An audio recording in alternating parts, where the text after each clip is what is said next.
제가 청소년 시절을 보낸 70년대에는 학교에서는 교지라고 그래서요.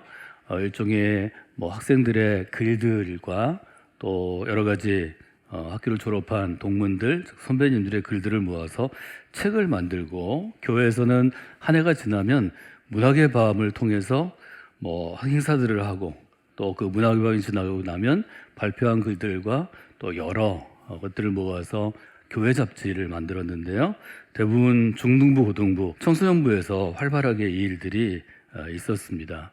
교회 잡지에는 언제나 빠지지 않는 앙케이트란이라고 그래서 설문을 하고 설문에 답하는 속해 있는 회원들, 속해 있는 형제와 자매들을 소개하는 그러한 질문들이 있었는데, 이 질문들을 만들 때 뭐 좋아하는 계절, 좋아하는 성경 구절, 좋아하는 찬송, 또 뭐 좋아하는 영화, 이런 걸 했는데요.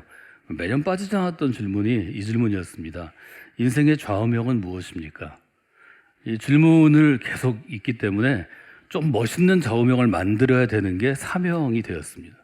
서로 경쟁하면서 멋있는 말을 찾고, 또 멋있는 말이 아직 좌우명은 아니지만 좌우명이라고 이제 이야기하는 게 아직은 어린 10대의 시절에 제 기억에 남았는데요.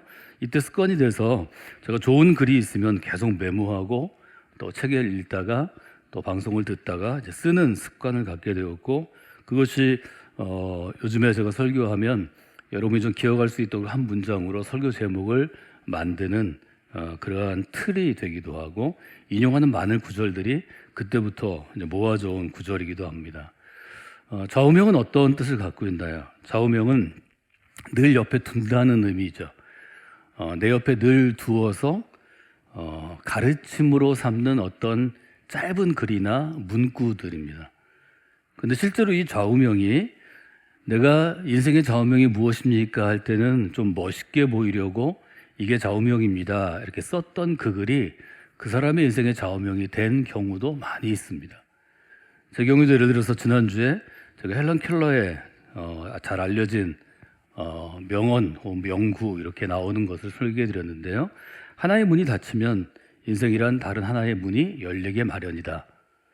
아주 짧은 글이지만 저는 성경에 나오는 인물들에게 하나님이 어떤 일을 행하셨나를 잘 보여주는 그러한 짧은 글이라고 생각합니다. 우리가 아는 많은 인물들, 구약의 모세로부터 시작해서 창세기로 거슬러 올라가면 야곱이나 요셉과 같은 인물들, 또 우리가 알고 있는 이사야나 예레미야나 엘리야나 엘리사와 같은 인물들, 또 우리가 신약에서 만날 수 있는 예수님, 또 바울이나 또 제자들, 뭐 여러 사람들의 인생 가운데서 하나의 문이 닫히는 때가 늘 그 인생 가운데 있었던 것을 우리가 기억할 수 있습니다. 저희는 지금 부활절 이후에 우리의 인생을 항해에 비유하고 있기 때문에 조금 전에 찬양했던 태산을 넘어 헝곡에 가도 험한 골짜기보다는 풍랑이 있는 때를 좀 생각해 보면, 고난의 때, 어려움의 때, 위기의 때를 우리가 생각해 볼 수 있겠습니다. 인생 가운데 내가 가고자 하는 하나의 문이 닫히는 경우가 많이 있는데, 이 경우에 믿음의 사람은 어떻게 될 것인가? 하나님께서 열어주실 다른 하나의 문을 기대하고 그 문을 찾아가는 것이 믿음의 사람이 해야 될 일이라고 성경은 우리에게 강력하게 도전합니다. 또 우리가 알고 있는 신앙의 선배들, 교회 역사를 통해서 우리는 그것들을 배우게 됩니다. 저는 오늘 설교의 제목을 이렇게 정리했는데요. 우리가 항해 가운데 풍랑의 때가 있습니다. 그 풍랑의 때가 오면 풍랑의 때를 견디어내야 합니다. 그 때를 견디고 나면 풍랑은 대개 하루가 지나거나 길어도 이틀이면 멈추는 때가 있기 때문에, 그때 우리가 다시 우리의 모든 것을 재정비해서 새로운 문 가운데로 나아갈 수 있습니다. 여러분들의 삶이 이런 항해 가운데 주어지는 하나님의 좋은 일하심, 또 진리들을 체험하는 삶이 되시기를 바랍니다. 성경에는 이 새로운 문을 여시는 하나님에 대해서 아주 곳곳에서 증언합니다. 예를 들어서 히브리인들이 노예 상태에 있다가 이집트 왕궁을 떠나서 출애굽해서 약속의 땅까지 가는 것이 구약의 토라의 아주 핵심인데요. 첫 번째 5권의 책들의 핵심적인 내용인데, 그 새 길을 찾아가는 여정 가운데 왕궁을 떠나면 자유로운 길이 열리고 젖과 꿀이 흐르는 정말 풍요한 땅 가운데 갈 줄 알았지만, 히브리인들이 겪었던 히브리 노예들이 겪었던 것은 문이 닫히는 것이었습니다. 커다란 물이, 즉 홍해가 그들을 가로막았습니다. 굶주림이 그들을 가로막았습니다. 광야 가운데 낮에는 너무 덥고 밤에는 추운 일들이 그들을 가로막습니다. 독충들이 그들을 고통스럽게 합니다. 내부의 갈등이 그들을 가로막았습니다. 그들이 그토록 따랐던 리더에 대한, 모세라는 지도자에 대한 불신과 원망과 불평이 그 길을 가로막기도 합니다. 그들이 주저앉았다면 아마 거기서 이야기가 끝이 났을 것입니다. 근데 하나님께서는 믿음의 사람들을 통해서 그 닫힌 문 앞에서 주저앉거나 불평하거나 고통하거나 어려운 사람들에게 새로운 문을 열어주시는 것을 우리가 보게 됩니다. 이사야는 그 하나님을 이렇게 표현합니다. 보라, 내가 새 일을 행하리니 이제 나타낼 것이다. 너희가 그것을 알지 못하겠느냐? 반드시 내가 광야의 길을, 사막의 강을 내리니 라고 되어 있습니다. 말하자면 이스라엘의 닫힌 문 앞에서 하나님이 행하시는 일을 광야의 길을 내시는 하나님, 이사야는 이렇게 정의한 것입니다. 사막의 강을 내시는 하나님, 이렇게도 정의할 수 있겠습니다. 신앙생활에는 어떤 것인가요? 내가 걸어가는 길에서, 인생의 광야에서 광야의 길을 내시는 하나님을 만나는 것입니다. 그분의 도움으로 새로운 길을 걷게 되고 그 새로운 길을 통해서 얻게 되는 좋은 꽃들과 연배들과 또한 의미들을 함께 나누는 것이 신앙생활이라고 볼 수 있습니다. 사막에 강이 나는 역사를 경험하는 것입니다. 사막에 강이 나므로 그 강이 생명을 살리는 물이 되어서 죽었던 생명들이 다시 살아나고 시들었고 말랐던 생명들이 다시 꽃피어지는 그런 일들을 우리가 경험하는 것이 신앙이라고 볼 수 있겠습니다. 여러분이 인생의 항해 가운데 믿음으로 이 인생의 항해길을 떠나실 때 이런 경험들이 있는 그런 그리스도인의 삶을 살아가시기를 주님의 이름으로 축원해 드립니다. 바울은 풍랑의 때를 견디었기 때문에 바울이 그토록 소망했던 로마에 도착할 수 있었습니다. 그것이 28장 사도행전의 마지막 부분입니다. 바울은 드디어 꿈꾸던 로마에 도착합니다. 바울은 늘 복음 전하기를 원했던 로마라는 도시에 드디어 가게 됩니다. 이게 정말 중요한 순간이죠. 제가 좌우명 이야기를 해드렸는데 제게 아주 좌우명처럼 제 옆에 있던 또 짧은 글은 이런 글입니다. 모든 것이 끝났다고 여겨지는 순간이 있게 마련이다. 그때가 곧 시작이다. 어떤 분이 처음에 이런 이야기를 했는지는 제가 기록이 없어서 좀 찾기가 좀 어렵습니다. 근데 여러분들이 비슷한 이야기들을 많이 했는데 여러분들이 인생의 어떤 막다른 길에 당하게 되면 이 글이 생각날 것입니다. 1997년 겨울 98년에 한국에 외환위기가 왔었는데요. 저는 30대 후반에 늦게 미국 유학길에 올라서 1998년 봄을 보스턴에서 맞았습니다. 제가 대학교 들어가기 전에 17세, 18세, 19세 때는 병 때문에 대학교에 갈 수 있을지 20살이 될 수 있을지를 고민했다면 이제 40을 앞둔 30대 후반에는 유학을 간 보스턴에서 어려움을 경험했습니다. 부활절을 앞두고 사순절 끝나기 2주 전쯤이었는데요. 제가 혼자 있던 기숙사에서 쓰러져서 기절해서 잠깐 정신을 잃었습니다. 언제 정신을 잃었는지는 잘 모르지만 이제 시험이나 또 레포트를 쓰느라고 계속해서 좀 잠을 잘 못 자고 이런 어려운 때였는데요. 새벽에 한국에서 전화가 와서 그래서 깨게 되었습니다. 이대로 있으면 죽을 것 같다고 생각이 돼서 거기서 전화를 다시 걸기 위해서 기어서 그 전화기까지 가는 그 짧은, 아주 정말 짧은 거리인데요.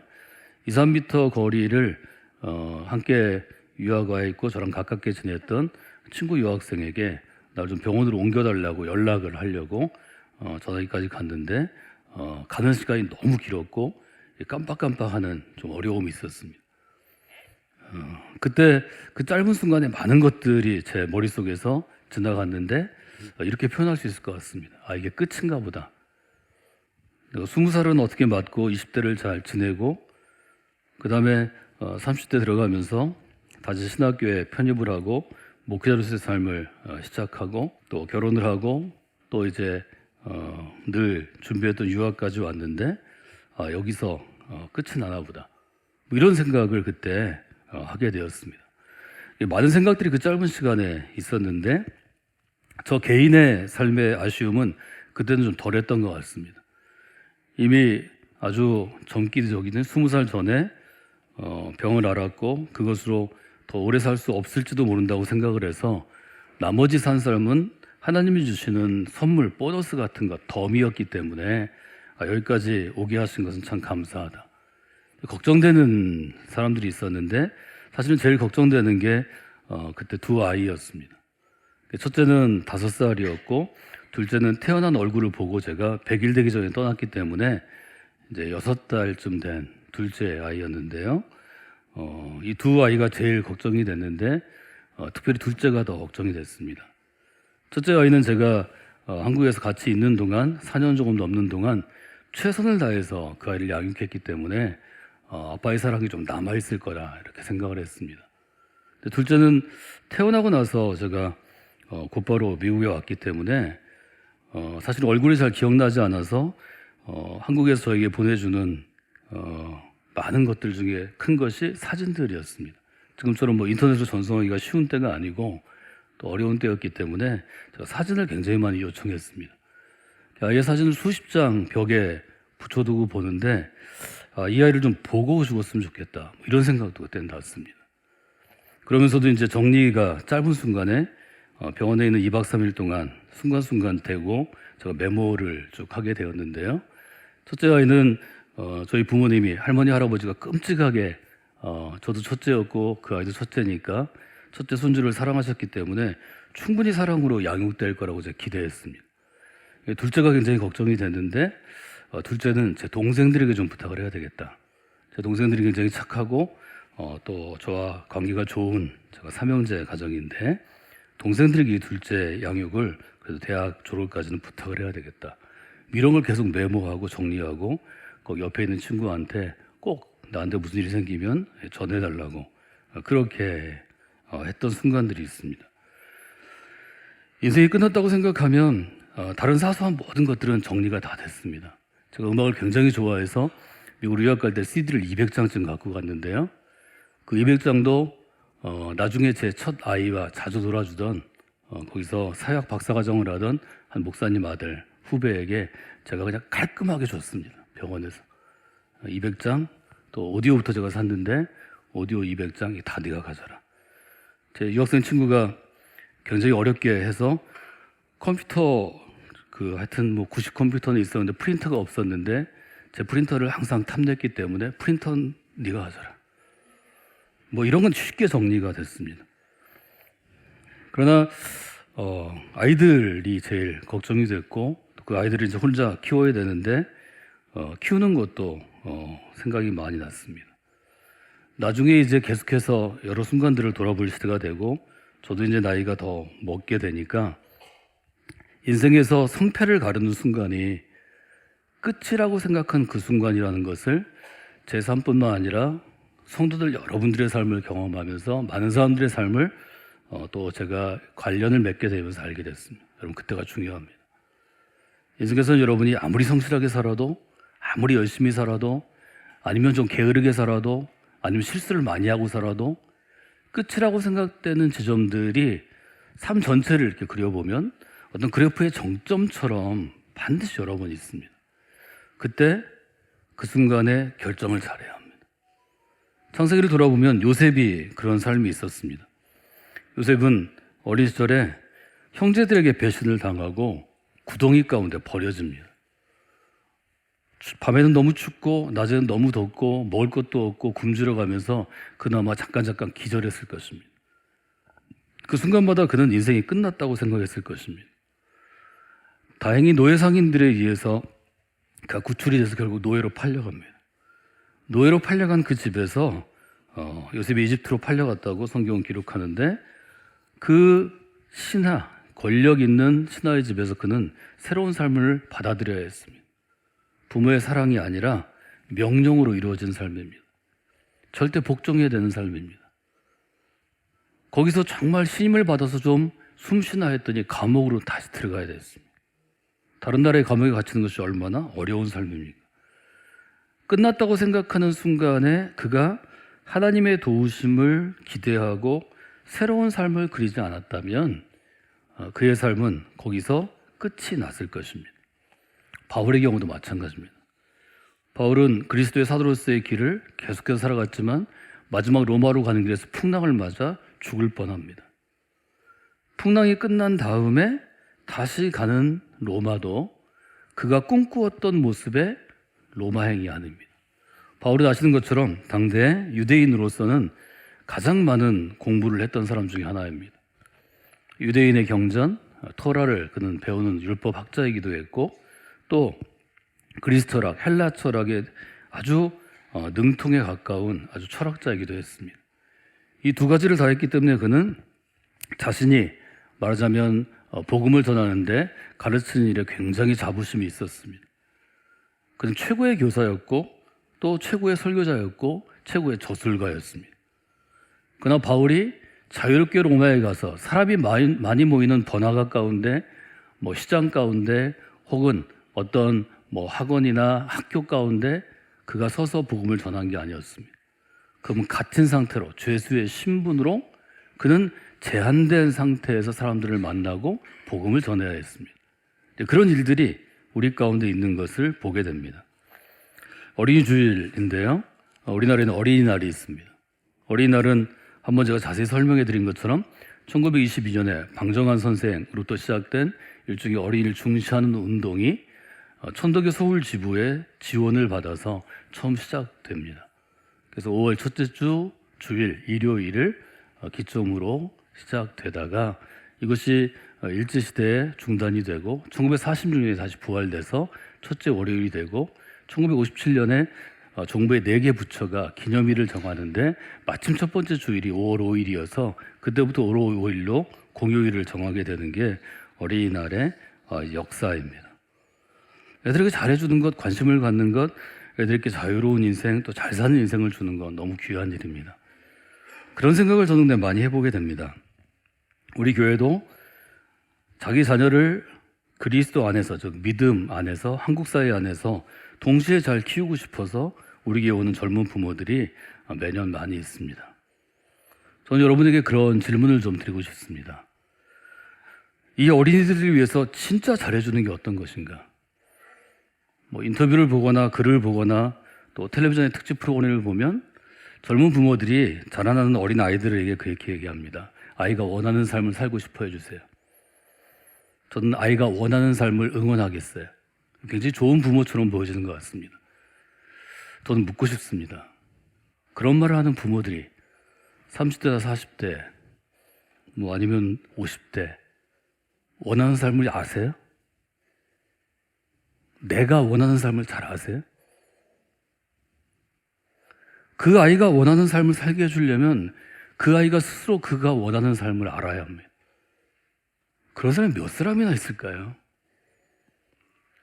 저는 이제 제 인생의 직업의 커리어에서 마지막 부분에 와 있습니다. 저 나이 60을 넘어서 이제 사회에서는 나이 든 사람입니다. 지금도 저는 제가 원하는 삶을 잘 모르겠습니다. 아이가 원하는 삶을 살게 해줬다고 얘기하는 부모는 그 원하는 삶을 알을까요? 저는 좀 착각하는 것 같습니다. 직업이 원하는 삶이 아닙니다. 우리나라가 좋아하는 어떤 직업을 가져도 제 나이가 되면 다 은퇴하고 그만두는 겁니다. 우리나라는 직업과 원하는 삶을 좀 착각하는 것 같습니다. 내가 원하는 인생을 잘 살면 행복한 인생이 되고 그것은 잘 사는 인생이 된다. 이런 사회의 이해, 즉 우리가 생각하는 인생에 그런 것이 있는 것 같습니다. 그럴까요? 내가 원하는 인생을 살면 그게 정말 행복한 인생이 될까요? 내가 원하는 인생을 살면 그게 정말 잘 사는 인생이 될까요? 돌이켜볼 때 그럴까요? 저는 그 질문을 여러분이 품고 그리스도인으로 항해를 계속하시기를 원합니다. 어느 순간 하나님께서 우리의 인생에 갖고 계시는 뜻과 계획을 아는 순간이 있게 될 것입니다. 바울의 측면에서 보면 내가 원하는 인생이 잘 사는 인생인지 아니면 바울은 자기가 원하는 인생을 지금 사실 끝까지 못 사는 겁니다. 로마에 왔는데 죄스러운 바울이 하나님이 부르신 그 부름받은 인생이 잘 사는 인생인지를 여러분들이 나이 들어갈수록 성숙해질수록 신앙이 자라날수록 많이 고민하셔야 합니다. 지금 바울의 삶은 로마에 들어왔을 때 학자들에 따라 다르지만 만 57년하고 후반기로 봅니다. 그러니까 58세 정도입니다. 바울이 로마에 있다가 2년 후에 순교당합니다. 그 당시에 58세는 지금으로 얘기하면 거의 80세 가까이 되겠죠. 삶을 다 완전히 산 삶입니다. 그 부름받은 인생은 우리 교회가 쓰는 제 언어로 바꾸면 쓰임받은 인생입니다.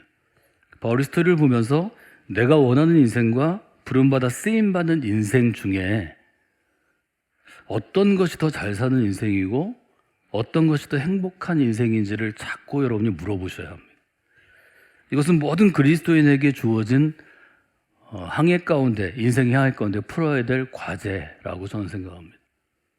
이 과제를 저희들이 잘 풀어내야 여러분의 신앙생활이 진리가 너희를 자유케 하리라는 그 진정한 자유 가운데 나아갈 수 있지 않을까 이렇게 생각합니다.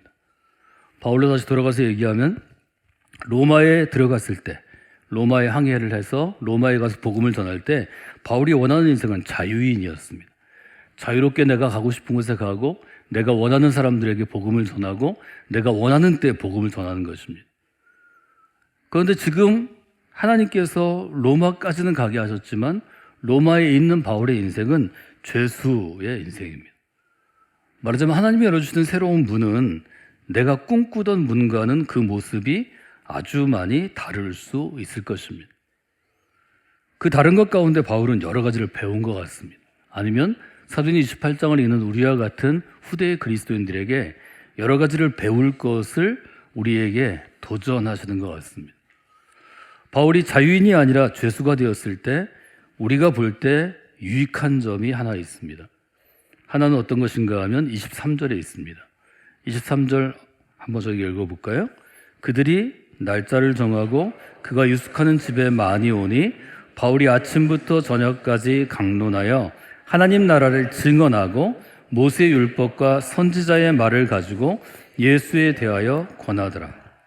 여기 날짜를 정하고는 예약하는 거죠. 쉽게 말하면 우리가 병원에 갈 때 예약하고 갑니다. 근데 병원에 갈 때 우리는 병이 점점 중해질수록 가벼운 병은 언제든지 나를 만날 수 있는 가까운 지역 병원에 가지만 조금 심각한 검사를 하든지 판단을 내려야 되면 반드시 예약합니다. 여러분 오늘 전화 걸면 내일 당장 만날 수 있는 의사 선생님에게 여러분의 중한 질병을 맡기겠어요? 아니면 수많은 사람들이 그 병의 전문이고 명의라고 생각해서 3달, 6달, 1년 밀려있는 분에게 여러분이 결정을 맡기겠어요? 내일 만날 수 있어도 예약이 밀려있지만 더 좋은 선생님을 만나려고 할 것입니다. 바울이 만약에 사람들을 찾아다녔다면 더 영향력이 있고 더 복음을 들어야 될 사람들을 찾는 것이 더 제한될 수 있습니다. 그런데 사람들이 바울을 찾아왔는데 바울이 가택연금 상태에 있기 때문에 우리가 생각하는 교도소에 있는 게 아니고 여러 사람들의 추천과 도움을 받아서 자기가 아파트를 월세 내서 군인이 거기를 지키는 일종의 가택연금과 같은 감옥 생활을 했기 때문에 사람을 만나는 자유가 주어졌다고 사도행전은 알려줍니다. 날짜를 정하고 그가 유숙하는 집에 많이 왔다는 거죠. 바울은 온 사람들을 데리고 아침부터 저녁까지 강론하여 하나님 나라를 증언하고 모세의 율법 토라와 예언자들 르빔 선지자들의 말씀을 가지고 예수 그리스도에 대해서 권했다고 되어 있습니다. 그러니까 바울이 원했던 자유롭게 복음을 전하는 것은 아니었지만 결과적으로 볼 때는 감옥에 갇힌 것처럼 가택연금을 당한 것이 바울을 찾고자 하는 사람들이 오히려 시간을 정해 왔기 때문에 더 효율적으로 더 많은 사람들을 아침부터 저녁까지 만나고 복음을 전할 수 있었다고 성경은 아주 분명하게 우리에게 알려줍니다. 놀라운 일종의 효율성이 이 죄수로서 들어갔을 때 있었던 거죠. 또 하나는 바울이 아침부터 저녁까지는 사람들을 만났다면 저녁부터 밤까지는 뭘 했을까? 바울은 시간을 함부로 쓰는 사람이 아니었기 때문에 많이 생각하고 많이 정리했을 것 같습니다. 그래서 우리가 알고 있는 바울의 생각들, 바울의 철학들, 또 몇 서신들이 밤에 사람을 만나지 않을 때 바울에 의해서 마지막으로 우리에게 전해진 것을 우리가 다시 한번 생각해 보게 됩니다. 여러분, 바울은 어떻게 풍랑을 견뎌낼 수 있을까요? 아마 바울의 마음에는 이런 고백이 있었을 것이라고 저는 생각합니다. 하나님이 저를 사도로 부르신 것에는 하나님의 뜻이 있습니다. 저는 이렇게 바꾸어서 지난주 임원 헌신 예배를 드릴 때 여러분과 함께 나눴습니다. 하나님의 부르심에는 실수가 없습니다. 바울은 이 고백을 가지고 풍랑을 견디어 내게 됩니다. 바울이 그 위기와 어려움을 이기고 로마에 갔을 때 새로운 미래는 바울이 꿈꾸거나 계획했던 모양으로 오진 않았습니다. 그러나 하나님이 그 바울의 기대 가운데 손을 대셔서 새로운 하나님의 틀로 하나님 방법으로 오게 된 것을 우리가 보게 됩니다. 바울은 아마 이렇게 얘기하지 않았을까요? 우리가 끝이라고 생각하는 감옥 안에서 하나님, 저는 이제는 아무 할 일이 없습니다. 저는 감옥에 그냥 갇히게 되었습니다. 이렇게 얘기하지 않고 하나님, 이제 저는 감옥에 갇히게 되었습니다. 여기서는 제가 어떻게 할 일이 없습니다. 하나님께서 새로운 문을 여셔서 제가 감옥에 있는 이 시간 동안 복음을 전하게 하여 주시옵소서. 아마 바울은 이렇게 하나님께 간구하지 않았을까요? 풍랑의 때를 지난 다음에 새로운 문을 열게 되는, 새로운 문을 여는데 쓰임받는 인생의 특징이 저는 여기 있다고 생각합니다. 여러분, 신앙으로 성실하게 신앙생활을 하시고 또 믿음으로 아름답게 사셔도 다친 분이나 혹은 감옥에 갇힌 것 같은 끝에 온 것 같은 느낌의 그러한 상황 가운데 여러분이 처하실 수 있습니다. 그때 여러분이 간절하게 하나님 앞에 나아가시는 분들이 되시면 좋겠습니다. 하나님, 제가 원하는 문은 닫혔습니다. 그러나 하나님, 새로운 문은 여실 수 있습니다. 제게 남은 시간 동안 하나님께 쓰임받음으로 이 새로운 문 가운데 하나님 제게 맡겨준 일을 감당하기를 원합니다. 여러분 기도하실 때 하나님께 새로운 문을 열어주실 것입니다. 그런 항해 가운데 여러분이 나아가시는 이 한 주가 되시기를 주님의 이름으로 축원해 드립니다.